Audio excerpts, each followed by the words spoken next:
I'm using my favourite white sourdough to make a really simple but very delicious cheese toastie. Now I'm going to start by buttering both sides of the bread. You don't have to do it that way, but I think you get a much more crunchy and delicious result if you do. Make sure you go right to the edges because we want those really nice and crispy. Now just line up the slices to make sure you've got them quite evenly matched.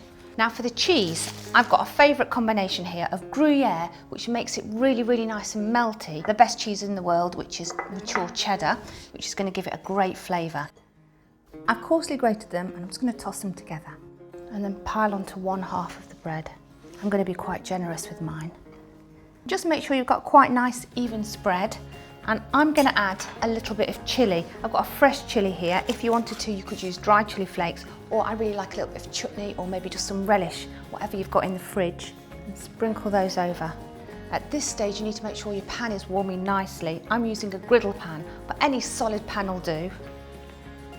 And then just give it a good press down. And in we go. Now this just needs about 4 or 5 minutes until it's really crunchy and melty inside. Full recipe is in the link below, and don't forget to subscribe.